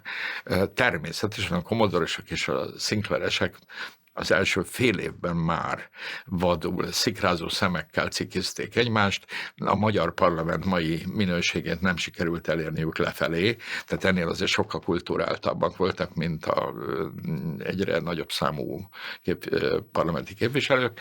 Itt a cukkolásnak nevezném minket, mint bántást, de persze az, hogy hülye Commodore-os, az a Sinclair-estől egy teljesen elfogadott megszólítás volt, és viszont a Commodore-osok a Sinclair-esek, a Commodore-osokat, később pedig Amigásokat együtt cikizték, Ez azt jelentette, hogy miközben természetesen életre halálra jó barátok voltak, különültek. Tehát a színházterem 3 asztalsort kell elképzelni, úgy volt berendezve, az ajtótól, a bejárattól jobbra Sinclairesek, középen vegyes, mert eleinte nem volt elég mindenkinek a hely, sőt, aztán jöttek az amigások, oda szorultak ők a közmegvetés tárgyai voltak, mert mindenki azt mondta, hogy az egy vacak, az nem számítógép, az egy lövöldözős játék, nem gép, és a bal oldalon pedig voltak a Commodore-osok a 16-tól a 128-ig persze, a Sinclair QL-esek külön termet is igényeltek. Voltak konfliktusok, nem még az is azt mondom, hogy morálisan dicsérendő vagy pozitív kifejlettel járt. Volt, hogy amigások, igen, talán amigások, nem bántom meg őket ok nélkül, ennek nézzetek utána. Az amigások kibérelték a termet egy ilyen demós, nem tudom micsodára, és mivel nem vettem részt, mert azt mondtam, hogy ez külső rendezvény, beszoktam járni, de nem ültem ott velük végig, kiderült, hogy az udvaron kalapáccsal, lapáttal szétvertek 1 vagy 2 IBM kompatibilis gépet, nem tudom már, hogy most AT-t vagy nem tudom mit, de már fejlettebb gépet, majd fel is gyújtották.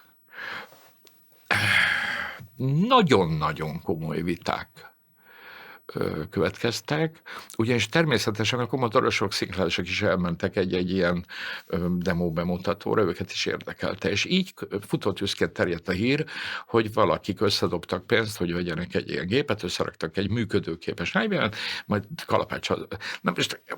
Én azt gondolom, hogy a francia takácsok, meg az angol ipari forradalom ideje, hogy felgyújtották a gépeit, ezt a poént nem kéne értékelni. Úgy értem, pozitív irányban. Ők ugyanis azt mondták, hogy de nem ártottak senkinek, nem volt ez nyilvános, tehát oda csak a meghívóval rendelkezők mentek be, de általános felháborodást keltett. És ez megint pozitív. Tehát egyik oldalon tényleg azt lehet mondani, hogy na, és akkor összetörtek egy gépet, hát ettől nem fog az IBM megrendülni.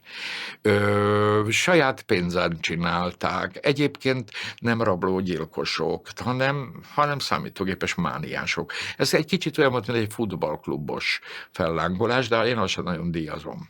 Elfogadom. Tehát én is azt mondtam, hogy mert volt, hogy ezt jelentsük fel őket, hogy mit?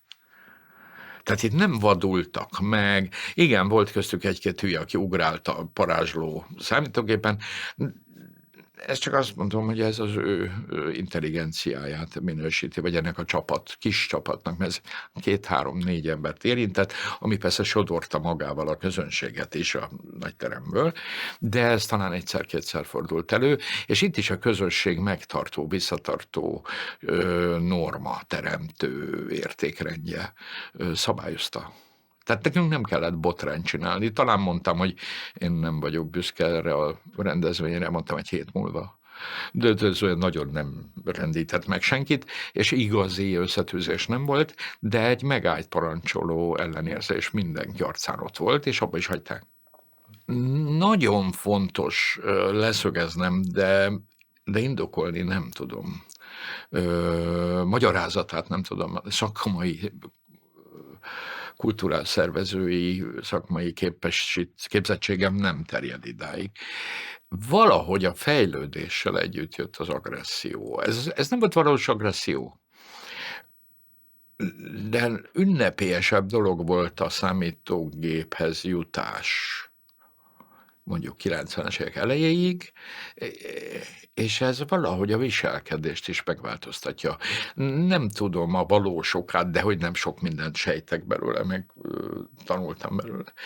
Másként vezetnek egy Ford Mustangot az Andrássy úton, vagy egy Lamborghinit, mint egy Skodát. Én, amikor trabantos voltam, pontosan tudtam, és éreztem, milyen gőggel előz meg egy, nem tudom, egy 1006-os Zsiguli, amiben ma már be se ülnének a fiatalok. Tehát én azt hiszem, hogy ez egy ilyen rossz ízű fogyasztói társadalom első ezt a részét is érintő jelei. Mi olyan, amilyen? Ez a kivagyiság, a butaság, mert én azt gondolom, hogy ez konkrét a butaság, mert ezeknek semmilyen valóságos indulati tartalma nem volt. Tehát szeretném leszögezni, hogy kiabálásig sem ment el. Ez nem valóságos ellenfelek voltak, hanem tényleg olyan, mint hogy Fradi Dózsa. Vagy lehet, hogy ott is van két agresszív, de nincs oka rá, hát azért mégse töri össze a másik számítógépét. Közölték, hogy milyen szar, gyere nézd meg, és oda rohantak mondjuk a Commodore-osokhoz a Sinclair-esek, mert jött egy új Commodore szoftver, és hogy nézd meg, milyen szar ott a pixeles, vagy nem tudom milyen a grafika, mennyivel jobban megcsinálná a Sinclair. És ezen elröhécseltek két hetet, és körülbelül ennyi volt az agresszió. Most ilyen firkálások voltak, az nem több, mint a kivagyiság, vagy egy fölös, túlterjedő öntudat, vagy önértékelési zavar. Valós, komoly konfliktusokra nem emlékszem. Nyilván voltak viták, akár veszekedések is, de az elmúlt 30 évre visszagondolva messze nem ez volt a jellemző. Nagyrészt inkább önzetlen segítőkész társaság volt. Nem mindenkire érvényesen természetesen. Nagyon vigyáznék rá, hogy túlértékeljem magunk és az intézményünk tevékenységét, de 2 napja úgy eszembe jutott, hogy körülbelül miről fogok beszélni. Még nem mondtam. Több 10 000 embert képeztünk. Alap, közép, és van ez a ECDL, és nem tudom miféle vizsgákon. Több ezer nyugdíjas korút. A legidősebb, akit konkrétan én is tanítottam, mert első óra az mindig művelődés történet, hogy jutunk el a számítógépig, az emberiség. Egy 83 éves néni volt, aki jött tanulni, most is van számítógépoktatás, sőt, én most már önkéntes munkában a közelben lévő katolikus templom közösségi terét a plébánostól megkapva folytatjuk az oktatást, most nem intézményesen, hanem civil módra, méghozzá természetesen öntevékeny ellenszolgáltatás nélkül, tehát ingyenesen, kicsit túl bonyolítottam a kifejezést, ingyen tanítjuk nagy részt idős embereket, elsősorban haszonelven, tehát hogy a gyerekével disszidens vagy kindolgozó családjával tudjon interneten kapcsolatot tartani, a különböző közösségi, jól mondom, én nem szeretem ezt a Facebook meg ilyeneket, a közösségi szoftverek használatát és alapszámítógépes képesítést nyújtó ilyen oktatásokat szervezünk. Azt hiszem, hogy nagyon benne voltunk a sürejébe, de hogy mennyire, azt nem tudom. Tényleg arról szólt a dolog, hogy kötésig voltunk a búzába, és akkor csináljuk. Azt szeretném leszögezni a kollégáim miatt. Tehát nem tudom, hogy én milyen vagyok, de kötelező szerénység miatt is le kell szögezni, hogy nagyon tudatos volt, amit csináltunk, csak a szakmai része, tehát úgy értem, a számítástechnikai szakmai részében voltunk kellően távolságtartók, hogy ne higgyük el egy pillanatig sem, hogy mi ebben szakemberek vagyunk. Mi kultúraközvetítő szakemberek voltunk, akik elsőként kezdett. A Csokonai volt Budapesten az első olyan közművelődési intézmény, ahol a könyvelést, tehát haszon, hogy kell ezt mondani, kötelező tevékenységet számítógéppel végeztünk, bemutató helyként ingyen kaptuk a fejlesztő cégtől, akkori fejlesztő cégtől a könyvelőprogramunkat, nálunk minden nem interneten, számítógépen ment, amit csak lehetett. Nálunk ugye a borítékokon nem kézzel címeztük, hanem egy printerrel, bal oldalra fölül ott volt a feladó, egy kis grafika rajta, tehát mindig adtunk magunkra. És mindig kerestük azt, hogy a számítógépet hol lehet befogadni, vagy belevinni a tevékenységbe. És igen, egész más igényűek a mai számítógéppel összekerülő, vagy ismerkedő emberek, mint a régiek, már nem akarnak semmilyen aktivitást. Kész szoftvert akarnak, nagyon könnyen kezelhetőséget, És bizony mindenkinek ott van a gép. Én úgy szoktam kezdeni azt a tanfolyamot, amiről beszélek még, amit a Csokonaiban csináltam én is, 30 évig, még a 80-as években azzal kezdtem az órát, hogy mondjanak olyan területét a világnak, az életünknek, ahol a számítógépnek lehet szerepe, vagy felhasználható. 2-3 dolgot, a bank, a repülő, a űrhajózás, a csillagászat, ez úgy összejött. Tehát, és ezt mindig figyeltük. 15 éve. 20 éve nem ezt a kérdést teszem föl, vagy tettem föl az első órán, hanem azt, hogy tudnak-e olyan területét az életnek meghatározni, felsorolni, ahol a számítógépnek nem lehet szerepe, mert nincs rá szükség.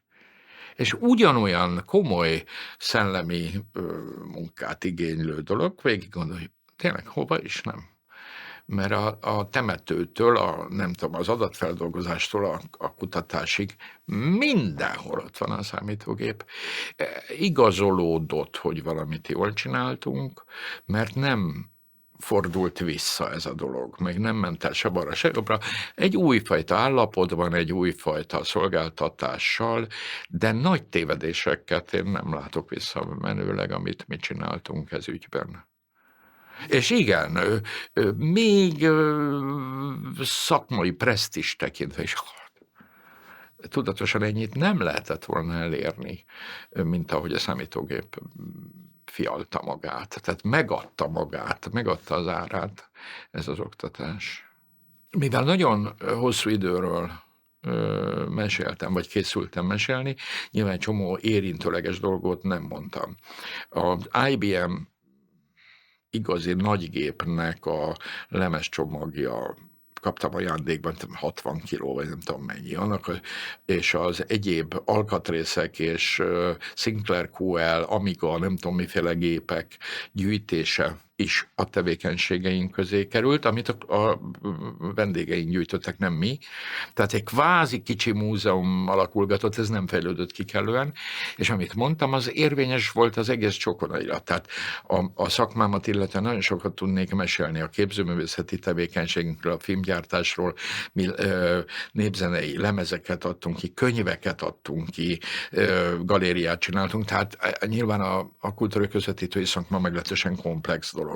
De amit viszont érintettem, és most visszautalnék rá, hogy igen, az odajáró emberek nem csak számítógépesek, hanem a munkájukon tanárok, orvosok, esztergályosok, nem tudom mi minden, és mindenféle egyéb érdeklődési köreik vannak.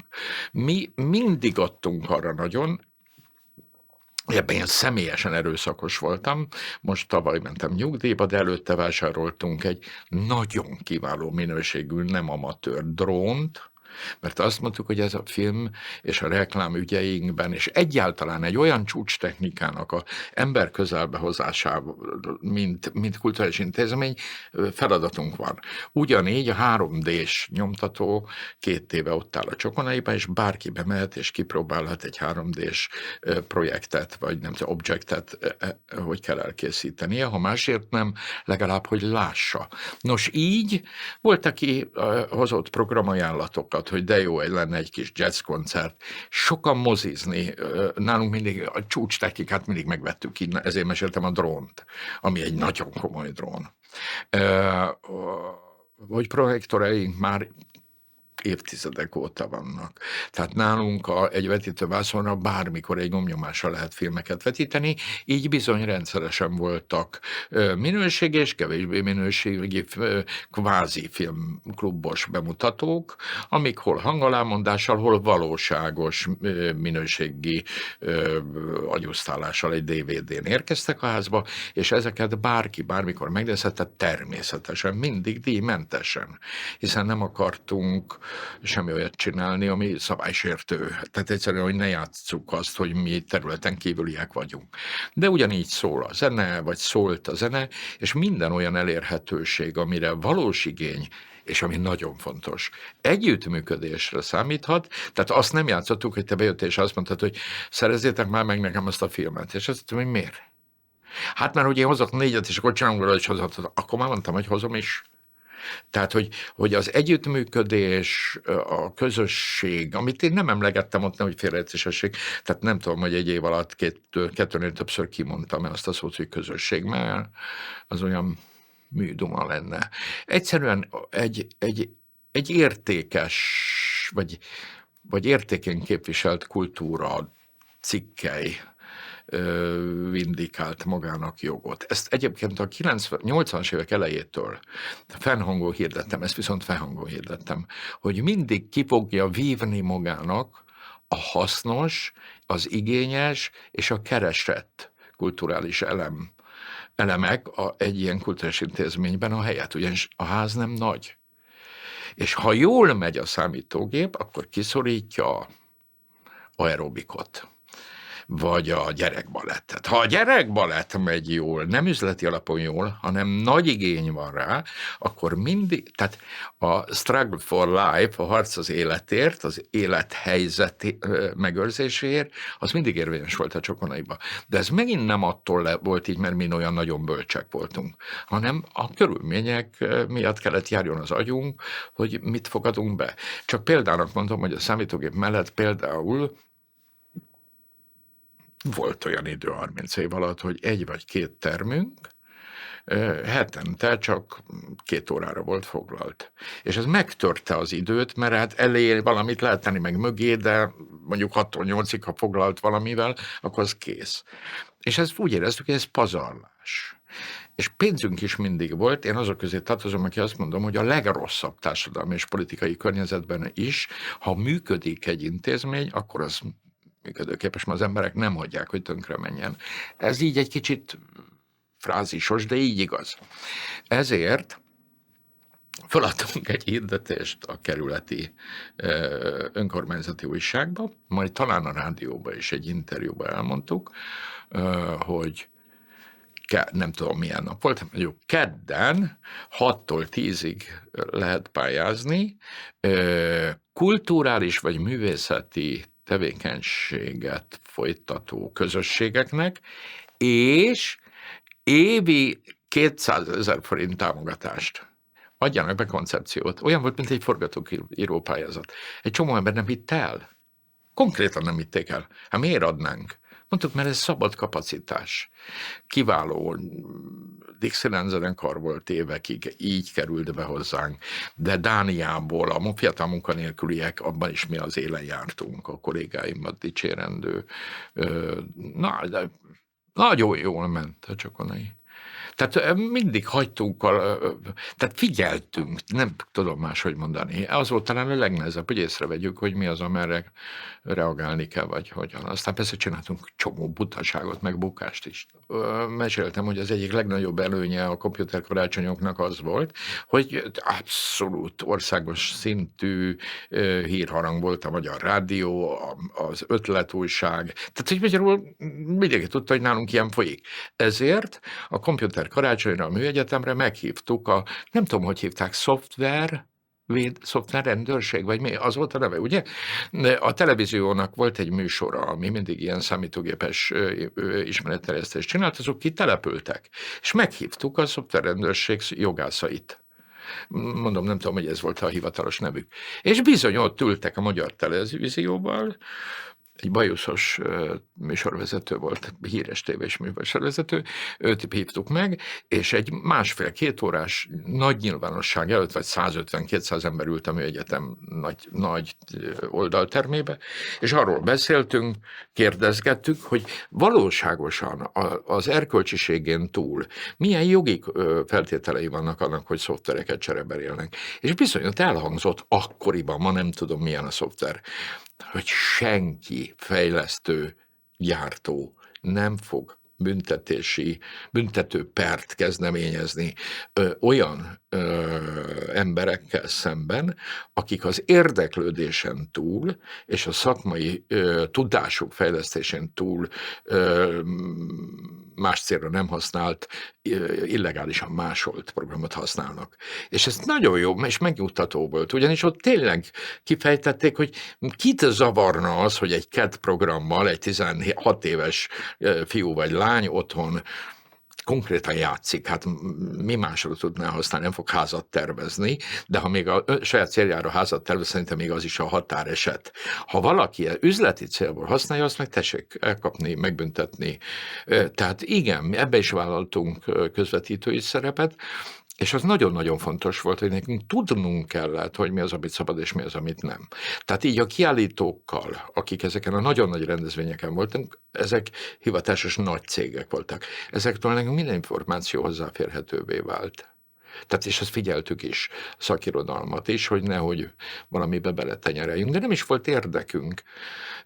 Én egy percig sem gondolom, hogy mindenki ártatlan volt a több ezer hozzánk járó számítógépes hobbistánál, de hogy a Csokonaiban soha nem volt lebukás. Még számunkra se, tehát nem tudok róla. Gyanús lenne elhinnem. Tehát naivitás lenne azt hinnem, hogy soha senki nem cserélt érdekből szoftvert. De hogy nyíltan a Csokonaiban soha nem történt meg, az biztos. Ugyanis 5-en betöltek rá a vezetők. És mindenki tudta, hogy ha ezt itt betiltják, vagy bezárjuk mi magunktól, akkor nem lesz ilyen. Mert az is futótűzként fog terjedni, hogy ez kockázatos, és ezért büntetés jár, és akkor szétesik az egész. Tehát itt volt egy olyan önfenntartó erkölcsiség, nem tudom mi, akár félelem, nem tudom. Ami nagyon érdekes volt, hogy minden társadalmi réteg és csoport képviseltette magát. Talán nem jó így ebben a felsorolásban beletenni, de ha jól emlékszem, 2 vagy 3 tolókocsis mozgássérültünk vendégünk, klubtagunk is volt. A 80-as években, amikor még nem voltak ilyen körülmények, hogy elvárás, hogy be lehessen jutni egy liften, vagy valahogy. És hát mindenki segítette is nyilván őt. Amikről úgy évtizedekig hozzánk járván konkrét emlékem van, orvostól, rendelőintézeti főorvostól, fémmegmunkáló, kisiparoson át, taxisofőr, tanárok tömege, színész, nagyon sok diák, különböző egyetemekről. Mindenki megjelent. Azt is el tudom képzelni, példákat nem tudnék hozni, de nincs is jelentősége, hogy még ebben is voltak ugratások, hogy te szerencsétlen, te akarsz ebbe beleszólni. Tehát itt azért az ment mint a honfoglaló magyaroknál, hogy ki tud gyorsabban felugrani a lóra. Hát azért itt is volt, hogy ki tudja jobban összerakni a melba dobozba a számítógépet, vagy ki tud több szoftvert gyűjteni. Eznek egyébként a igazi magyarázatát soha nem értettem. Tehát volt néhány olyan klubtagunk, akinek több ezer szoftvere volt, még a kazettás időszakban. És akkor hátizsákokba hordták. És tudok még egy nagyon nagy poént mondani, ami persze szomorú társadalmi körülményeket vagy helyzetet is emlékeztet, amikor a rendszerváltás után az MDF kormányt egy ilyen puccsszerű dolog volt a taxisztrájk idején, akkor teljesen egyértelmű volt a rádió, tehát a tömegkommunikáció is fölvállalta, hogy nem lehet közlekedni. Tehát bemondták a rádiók, hogy nem lehet a hidakon átmenni, nincs busz, nem tudom mi. Hát a hidakat ugyanis lezárták. Én is azt mondtam, péntekre is esett a nap belőle, nem tudom milyen napokon volt, 4-5 napig, mert nem tudom meddig, de én kiirdettem a kollégáknak, hogy zárva leszünk péntek este, mert minek nyissunk ki, nem tudnak kijönni mindenhonnan, Szentendrétől Visegrádig és mindenhonnan az emberek, úgyhogy nincs értelme kinyitni a péntek délutánra. Fél órán belül 50-100 telefont kaptunk, valószínűleg 1-2 hívta a másikat, akkor megtudták, hogy nem nyitunk ki, hogy ezt ők kikérik maguknak, ezzel én ne törődjek, hogy ők milyen módon jutnak ki, és ők meg fogják oldani. Gördeszkával, hátizsákban televíziót és a gépet is hozták. Tehát én mindig azt mondtam, hogy ez a bolondok gyülekezete, a bolondok hajója. Ezt a legnagyobb szeretettel mondtam természetesen. Gondolj bele, hogy a kocsival is jöttek úgy, hogy engem például felvezettek, természetesen az egyik fele az MDF-et, a másik fele a rohadt Szadeszcitta, a rohadt az ment, de a klub nyitvatartása alatt a politizálás nyilván mértékkel, de zajlott. Majd este, amikor bezártunk 9:30-kor, még nehezebben tudtam bezárni, mert azt mondták, hogy úgyis nehéz lesz hazamenni, úgyhogy ne kapkodjunk.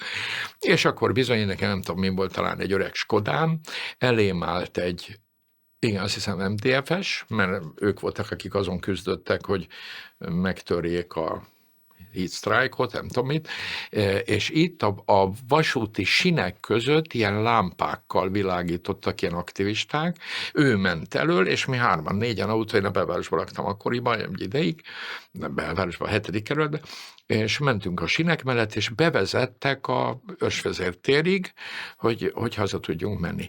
Konkrétan nem volt a társaság 100-as, tehát nem lehetett tudni, hogy forradalom lesz, vagy polgárháború, vagy mi a franc, ez lehet. De ma péntek van, csak van egy számítógépes klub. És ez így történt.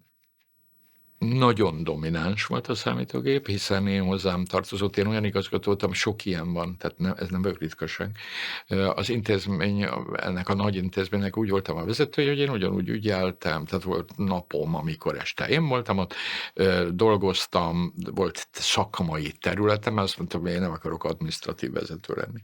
Azt nem tudom, hogy jó-e 35 évig egy helyen dolgozni.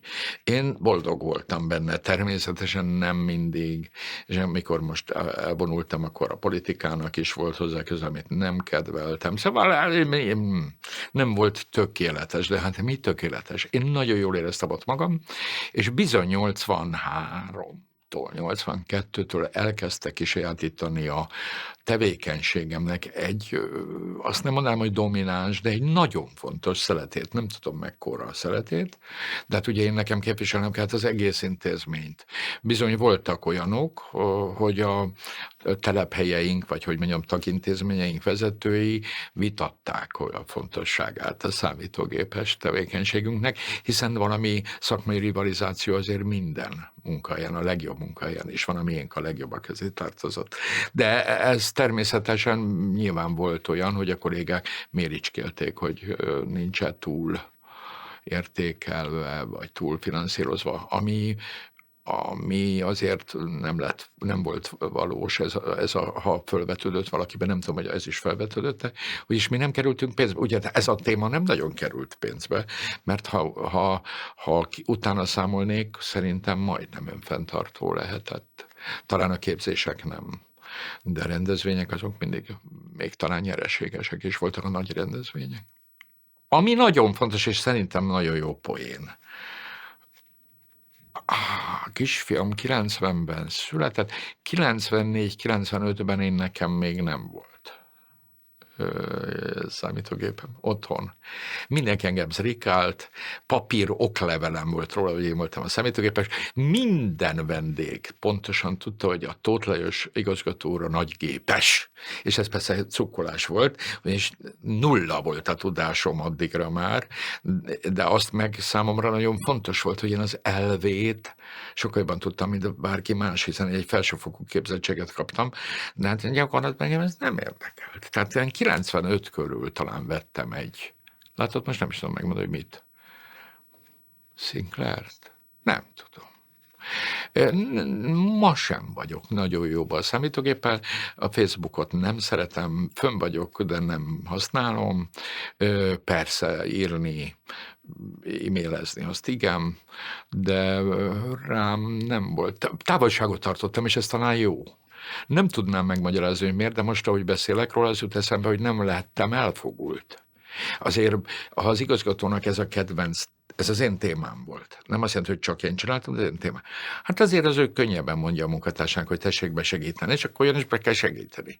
De így kevésbé voltak konfliktus források, hogy nem sodort el engem. Nagyon szerettem, persze én is oda leültem a klubba és lövöldöztem, és akkor mindenki rajtam röhögött, hogy miért itt, miért nem otthon? Hát nekem nincs. És akkor mondta, hogy tudják, hogy a közalkalmazott az nem duskál a javakban, de hát nem igaz, hogy nem tudsz venni, és végül a kisfiamnak vettem, ami használt, nem tudom mit, talán spektrumot, nem tudom.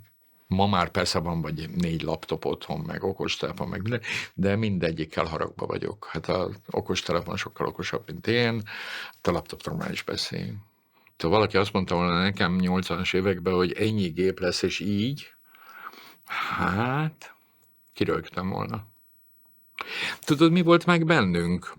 És ez talán, erről megint nem mi tehetünk, ez vagy én az ember, vagy olyan 90-es évek legelején valami hülye politikai, lehet, hogy talán a 90-es választás miatt valami rendezvény volt a Csokonaiba, és egy jelölt, nem tudom ki, valami nő ekkora telefonnal telefonált.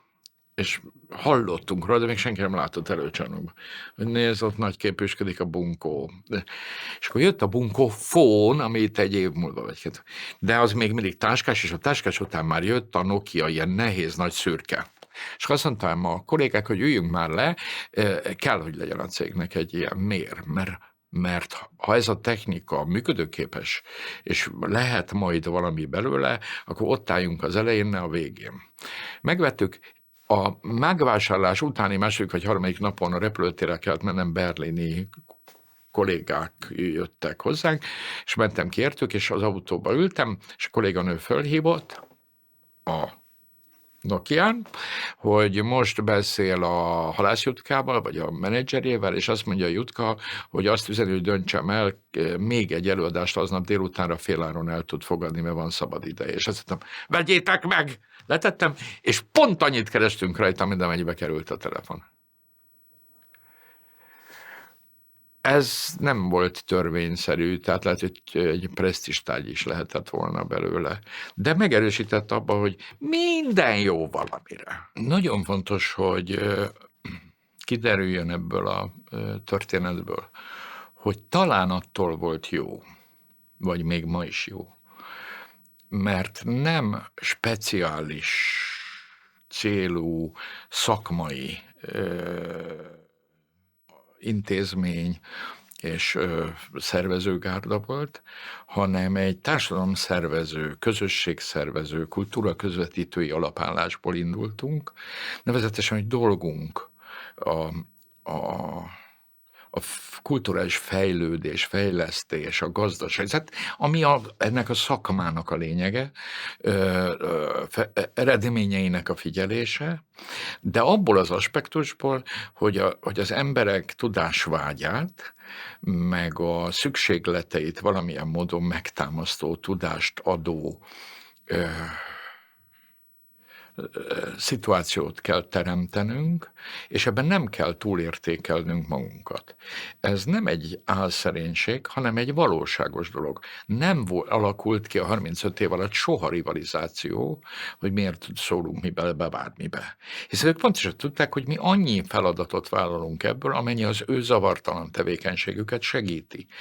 És hát a másik az egy konkrétan egy utopisztikus koncepció, töredék, nevezetesen, hogy szükség van arra, hogy a társadalmi realitásnak megfelelő mindenkori tudás szervezeten és professzionális módon segítő csoportokban és intézményekben működjön.